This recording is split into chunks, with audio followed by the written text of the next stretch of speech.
మనకు ప్రతి మాసంలో వచ్చే పౌర్ణమి అమావాస్య తిథులలో చేసుకునే నైవేద్యాలు పాలు బెల్లంతో కూడిన క్షీరాన్నం అండి. అమ్మవారికి చాలా ఇష్టమైన నైవేద్యము. ఇది నైవేద్యానికే కాకుండా మన ఇంట్లో ఉన్న ఎదిగే పిల్లలు కానీ, వయసులో ఉన్న పిల్లలు కానీ, చిన్న పిల్లలు కానీ ఎవరికైనా సరే ఈ పరిమాణం ఈ నైవేద్యం చేసి పెట్టొచ్చండి. పాలతో కూడిన బెల్లం వేసి చేసిన ఈ నైవేద్యము ఆరోగ్యానికి కూడా చాలా మంచిది. అలాగే మనము ఇప్పుడు నైవేద్యాన్ని ఎలా చేయాలనేది మీకు వీడియోలో అయితే చూపిస్తున్నాను. ఎక్కడ స్కిప్ చేయకుండా మీరు చూసేయండి.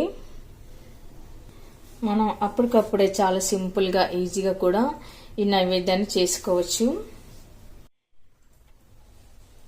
హలో అండి, వెల్కమ్ టు మై ఇంటి మంప కిచెన్. ఇవాళ మనము చిక్కటి పాలతో చేసిన క్షీరాన్నం చేసుకుందాము.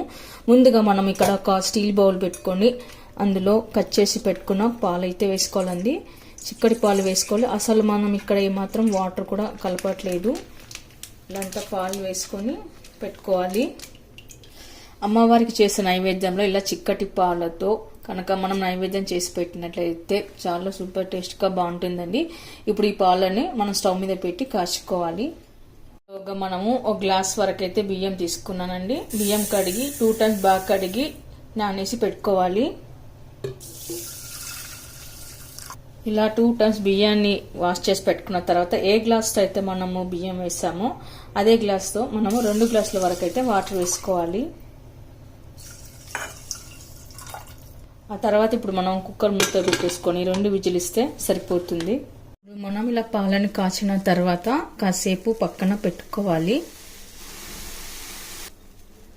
తర్వాత మనం కుక్కర్ పెట్టేసుకొని రైస్ చేసుకోవాలి. ఇక్కడ మనం జస్ట్ 2 విజిల్స్ ఇస్తే సరిపోతుంది. తర్వాత మనము 2-3 ఇలాచీలను అయితే ఇలా పొట్టులో నుంచి ఇలాచీలను అయితే తీసి పెట్టుకోవాలండి. ఇప్పుడు ఇలాచీలను వేసుకొని పొడి పొడిగా దంచి పెట్టుకుందాము. ఇప్పుడు మనం ఇలా మెత్తగా దంచి పెట్టుకుని ఇలాచీ పౌడర్ని ఒక కప్పులోకి వేసి పెట్టుకుందాము.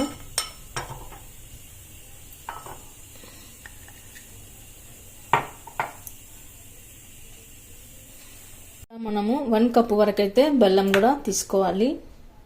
ఆ తర్వాత మనం కుక్ చేసి పెట్టుకున్న రైస్ని తీసుకోవాలి. ఆ తర్వాత ఒకసారి మనము ఇలా రైస్ని అంతా ఒకసారి కలిపి పెట్టుకొని ఒక బౌల్లోకి తీసుకుందాము. ఇలా కుక్కర్లో చేసుకోవడం వలన మనకు నైవేద్యం చేసుకోవడం అనేది త్వరగా అవుతుంది. డైరెక్ట్ పాలేసి మనం రైస్ ఉడికించామనుకోండి త్వరగా ఉడకదు. రైస్ కాస్త గట్టిగా ఉంటుంది. కాబట్టి ముందే కుక్కర్లో మనం ఇలా రైస్ ఉడికించుకొని పెట్టుకున్నట్లయితే త్వరగా అవుతుంది నైవేద్యం చేసుకోవడము. ఇలా అంతా ఒక బౌల్లోకి వేసుకొని పెట్టుకున్నది. ఇలా ఉడికించి పెట్టుకున్న రైస్లోకి మనం ఇందాక కాచి పెట్టుకున్నాం కదా ఆ పాలని వేసుకోవాలి. రైస్ మునిగే వరకు పాలను వేసుకోవాలి. తర్వాత ఒకసారి బాగా కలుపుకొని పెట్టుకుందాము. ఇప్పుడు పాలతో కూడిన ఈ అన్నాన్ని స్టవ్ మీద పెట్టి మరొకసారి ఉడికించుకోవాలి. ఇప్పుడు మనం పాలతో కలిపిన ఈ రైస్ని బాగా ఉడికించుకోవాలండి. కాస్త దగ్గర పడే వరకు ఉడికించుకొని పెట్టుకుందాము. ఇక్కడ మనం మంటను మీడియం ఫ్లేమ్లో పెట్టుకొని ఉడికించుకోవాలండి. హై ఫ్లేమ్ పెట్టుకున్నట్లయితే పొంగిపోతాయి. కాబట్టి మీడియం ఫ్లేమ్ పెట్టుకొని మధ్య మధ్యలో చూస్తూ కలుపుతూ ఉండాలి. ఇలా మధ్య మధ్యలో ఒకసారి మూత తీసి కలుపుకొని పెట్టుకున్నట్లయితే అన్నం ఎక్కడ సరిగా ఉడికింది లేదని తెలుస్తుంది. ఇంకాస్త చిక్కబడాలి. అంటే పాలతో వేసాం కాబట్టి బాగా అన్నం పాలను పీల్చుకొని ఇక్కడ కాస్త దగ్గర పడాలన్నమాట. అంతవరకు ఉడికించుకొని పెట్టుకోవాలి. ఆ తర్వాత ఇప్పుడు మనం మిగిలిన పాలను కూడా వేసి ఉడికించుకుందాము. మరొకసారి ఇలా బాగా కలుపుకొని పెట్టుకున్న తర్వాత మనం ఇప్పుడు దంచి పెట్టుకున్న బెల్లాన్ని కూడా వేసుకోవాలి. మీరు తినే స్వీటుని బట్టి బెల్లాన్ని వేసుకోండి. ఆ తర్వాత మనము బెల్లం కరిగే వరకు కలుపుకొని పెట్టుకోవాలి. బెల్లం అంతా కరిగిపోయి అప్పుడే మంచి కలర్ వస్తుందండి క్షీరాన్నంకి. పాలతో చేసిన అన్నము ఇలా బెల్లం వేసి వండుకున్నట్టయితే చాలా బాగా టేస్ట్ ఉంటుంది. చూడ్డానికి కూడా బాగుంటుంది. ఇప్పుడు మరి కాస్త బెల్లం ఉడికి కాస్త దగ్గర పడాలి. మీకు మరీ గట్టిగా అనిపించినట్లయితే మరి కాస్త పాలు వేసుకోండి. ఎలాగో చల్లారిన తర్వాత నైవేద్యం ఇది క్షీరాన్నం అనేది కాస్త దగ్గర పడుతుంది కాబట్టి కాస్త పలుచగానే ఉంటే బాగుంటుంది. ఇప్పుడు మనం మరొకసారి మూత పెట్టి ఉడికించుకుందాము. ఇప్పుడు మనం అడగంటకుండా మరొకసారి కలుపుకొని పెట్టుకుందాము.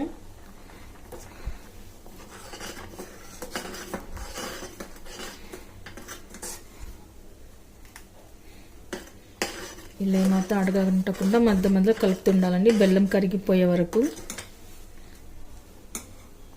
చూడండి బెల్లం కూడా కరిగిపోయి పరిమాణం ఎంత చక్కటి కలర్ వచ్చిందో.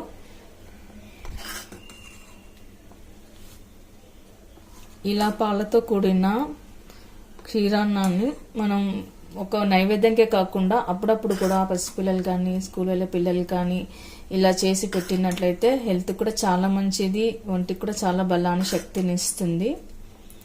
చక్కెర వేసే కన్నా షుగర్ వేసే కన్నా ఇలా బెల్లంతో చేసిన స్వీట్స్ అయితే పిల్లలకి ఆరోగ్యాన్ని బలాన్ని కూడా ఇస్తాయి. ఇదంతా మనము కాస్త చిక్కబడే వరకు కలుపుకొని పెట్టుకున్న తర్వాత చివరన ఇలాచి పౌడర్ వేసుకుందాము. ఇలాచి పౌడర్ వేసి కలుపుకొని పెట్టుకున్న తర్వాత ఇక్కడ నేనైతే స్టవ్ అయితే ఆఫ్ చేశానండి. ఇప్పుడు దీన్ని కాసేపు పక్కన పెట్టుకుందాము. ఇలా మూత పెట్టేసుకొని కాసేపు పక్కన పెట్టుకుందాము. తర్వాత ఈలోగా మనము నెయ్యి వేసి డ్రై ఫ్రూట్స్ అయితే వేయించుకొని పెట్టుకుందాము. ఇప్పుడు నెయ్యి వేడెక్కిన తర్వాత బాదం పప్పు, జీడిపప్పు, ఆ తర్వాత కిస్మిస్ కూడా వేసుకుందాము.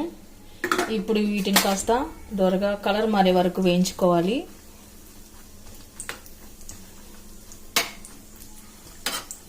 ఇప్పుడు మనం స్టవ్ ఆఫ్ చేసుకొని డ్రై ఫ్రూట్స్ని ప్రసాదంలోకి కలుపుకొని పెట్టుకోవాలి.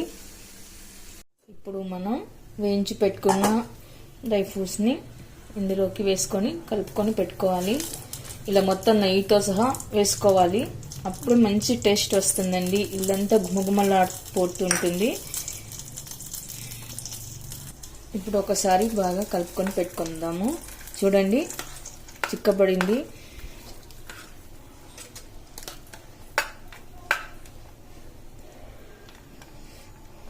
మీకు ఇష్టమైతే పచ్చకర్పూరం వేసుకోవచ్చు. నేనైతే ఇక్కడ వేయట్లేదు. మనకు గుడిలో టెంపుల్లో పెడతారు కదండి నైవేద్యంలో ఇచ్చేటప్పుడు, అందులో ఒక పచ్చకర్పూరం కూడా వాళ్ళు కలుపుతారనమాట. చూడండి ఎంత చక్కగా కుదిరిపోయిందో. అప్పటికప్పుడు మనము త్వరగా కూడా ఇలా చేసుకోవచ్చు. డైరెక్ట్ పాలలో ఉడికించినట్టయితే రైస్ త్వరగా ఉడకదు కాబట్టి ఇలా మనం కొద్దిగా కుక్కర్లో ఉడికించుకొని పెట్టుకున్నట్లయితే ఆ తర్వాత పాలేసి ఇలా చేసుకున్నట్టే నైవేద్యము చాలా సూపర్ టేస్ట్గా బాగుంటుంది అండి. చూసారుగా మనకు ఇక్కడ ప్రతి మాసంలో వచ్చే పండగలకు తిథులప్పుడు ఇలా సింపుల్గా ఈజీగా క్షీరాన్నాన్ని ఎలా చేసుకోవాలో అయితే చూపించాను.